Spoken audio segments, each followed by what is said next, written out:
there are multi-level of confinements. In other words, the concealed space which has been produced by the incubation is the space of confinement, suffocating Palestinians into small spaces. Since building the apartheid wall, the unfair confinement mechanism became clearer than previous.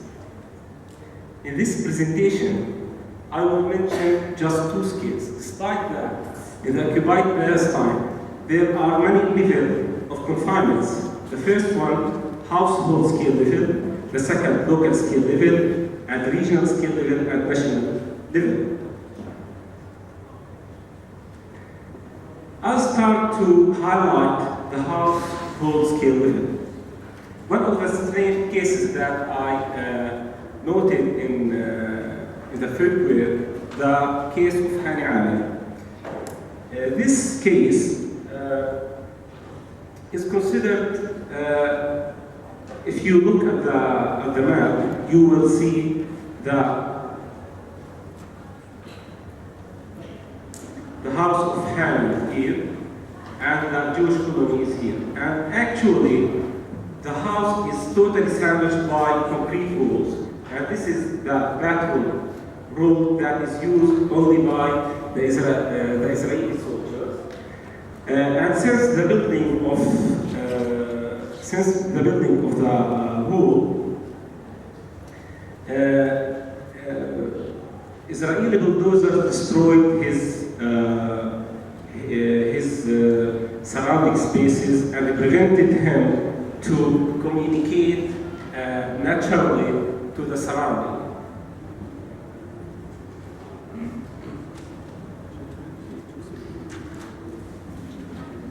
And the wall was built up close to his house, and it completely surrounded his house. At the end, his house was confined between concrete walls and fences.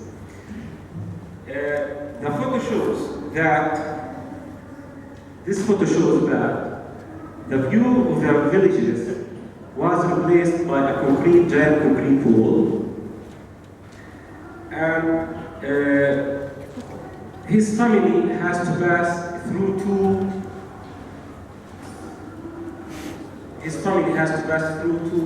gates in order to reach his house.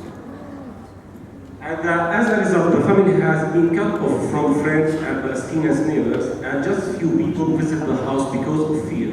The family has to pass through two gates, living in isolation and in a situation similar to jail. What are the counter practices that was adopted by Hani Amir?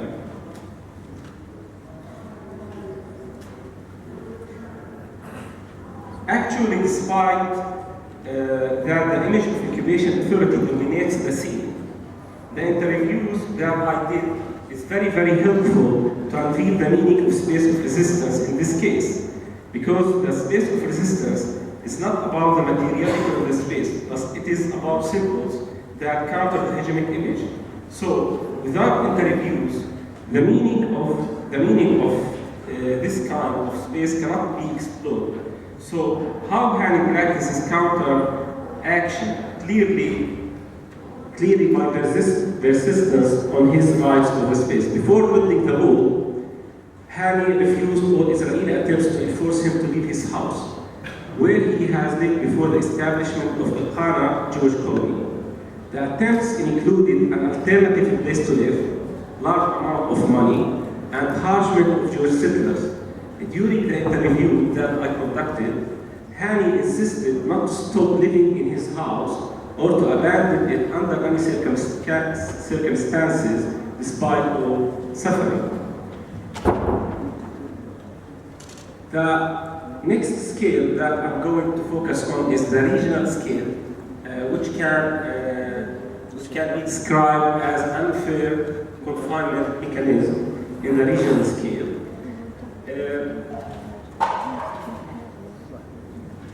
You can see the map that contains many layers.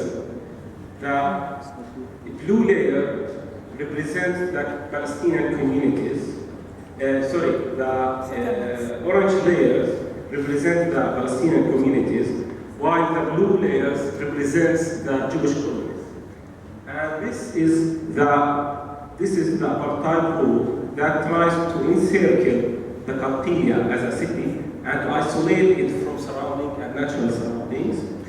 And the future plan rule, which is in blue color, will encompass all the Jewish colonies together. But at the same time, it tries to fragment the space and fragment the landscape of the region.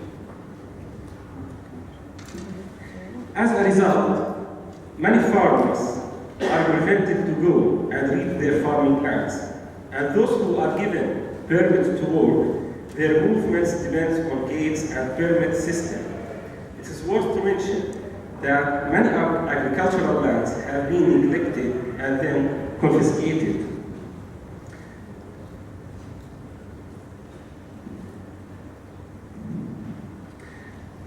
This photo shows the apartheid wall that separates the village of Jayus.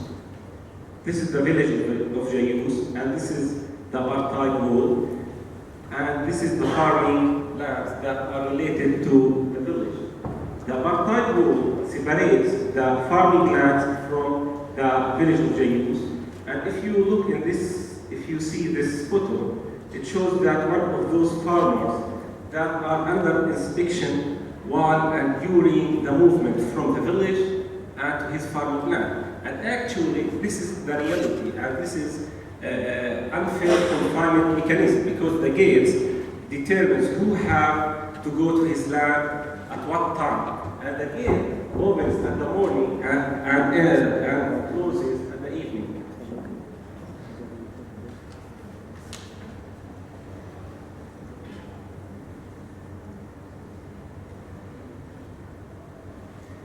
So, as a result of the gates, farmers face significant difficulties to reach their lands. Firstly, they must apply to have a permit for accessibility.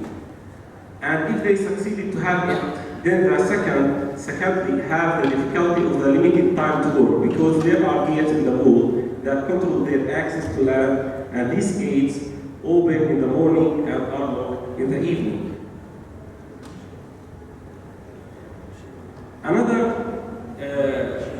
Another region that can be considered as a closed region or a closed space, which is seam zone. Seam zone is the area that extends between the wall and the green line. In Qibtiyya region, there are about 1,000 farmers are living in the seam zone. They are living in Bedouin communities. And actually they are facing this kind of mechanism because the wall isolates them from surroundings. I conducted an interview with Ashraf Khalil, who is the spokesman of Bedouin community. He said that indeed we feel that we are totally isolated from our relatives. We cannot communicate with them because of the wall. In reality, indeed, the wall isolates them and prohibits Palestinians who live in the West Bank from visiting their relatives and friends living in the same zone, and consequently creates a space of confinement and exclusion. But what are the counter-hegemonic practices that Palestinians are trying to do because as a result of the wall? I noticed that the counter-hegemonic practices that farmers are trying to resist this imposed and giant imposed image by the occupation is keep farming activity. Despite that there are many difficulties in order to reach the land, they are persisting in keeping farming activity. One of those farmers that I met, Sharif Amir, a leader of the local land defense community, and one of the main organizers of the demonstrations against the wall in Jayus village, mentions that we are resisting the wall by continuing farming and planting trees alongside protesting. Another way to resist the wall is the demonstrations. because never happened before that an element of control caused a great social actions. Because the wall, when the wall was constructed in Jayyus village,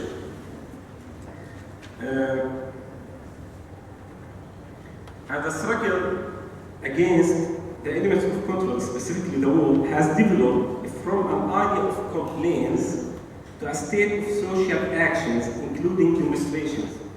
The people have protested in order to break the modality of control imposed by the occupation, and in order to raise their own voices against the wall. The protest started in Jayyus village, where 75% of its land has been separated.